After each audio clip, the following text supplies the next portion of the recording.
Okay, brothers and sisters of Christ, this short segment will be on lusts of the flesh.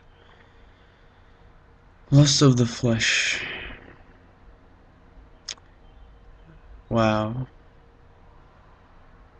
Another sin that is fairly obvious when you do commit it. I mean, it's an obvious sin. It's not particularly hidden or anything like that.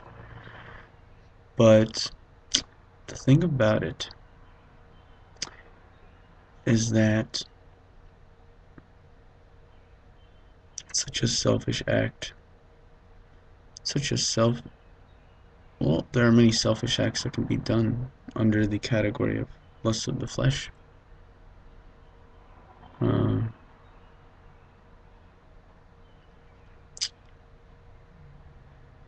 Such a selfish act. I mean, if you fall into it deep enough, you find yourself. You've already given your body all the pleasures you wanted. Everything. The body's got what it needs through the flesh. And then all you're left with is just your nasty, pitiful self. Not able to give love unto others, to receive love from others.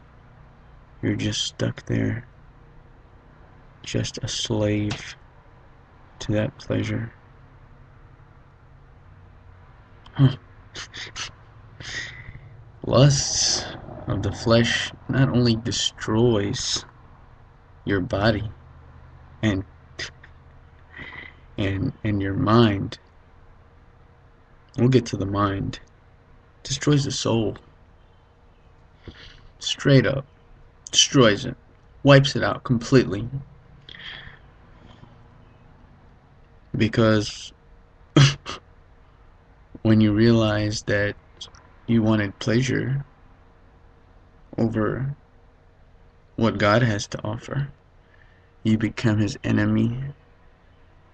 You become God's enemy, not his friend. No, no, no. No, no, no. Oh my God.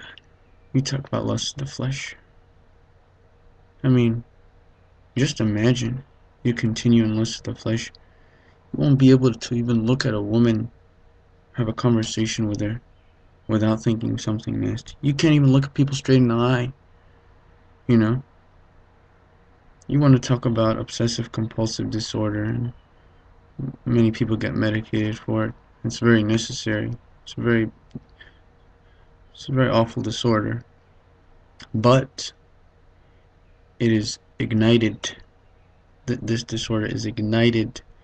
It is kindled. It's taken to the max due to lust of the flesh. It really is. I mean, my goodness. It's a selfish act. But people don't even get that. They're like, what, it's a selfish act. What does that mean? Like, I'm a selfish person. No, I like to help people and all this stuff. It is because, all right, let's talk about the issue of, masturbation, for instance. You've already created an ideology in your mind as to what you want. You already created a fantasy in your mind as to what you desire, so that no matter what you see out there in the world or what God has provided, it won't be good enough. You've already created imaginations in your mind, fantasies that you've fulfilled when you thought about all those images and on all those porn videos that you watched. And now, there's nothing. There's nothing. You've destroyed yourself. You've exhausted that beautiful thing that God created. Uh, which is sex. You know? I mean, it really is just, oh God, it's so depressing to talk about. It really is. You find yourself unable to love people, to be loved by people. You've already filled that desire, that pleasure, that thing that was aching inside of you. You fulfilled your body, its needs, everything. You gave everything you wanted, your body wanted. And now, when you have to go and deal with people, go to places, go here, go there, you're a grave. Your body's a graveyard. It's dead. Your soul is dead. You have nothing to offer. Nothing. Absolute disaster. Tragedy.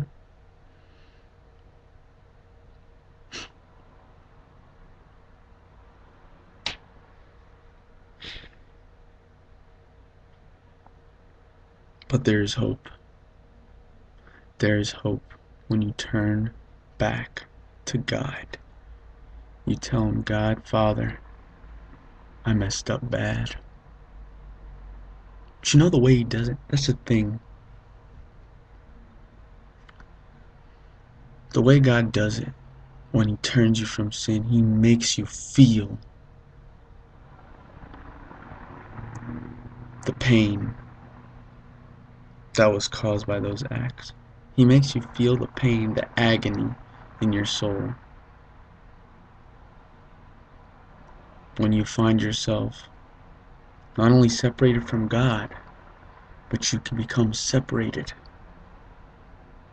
from people, and you become separated from yourself. That's the true nightmare. May God bless us, brothers and sisters, to watch out for the lust of the flesh. And I emphasize the work of the Holy Spirit to make us aware of our faults, and that God, he can help us overcome these addictions.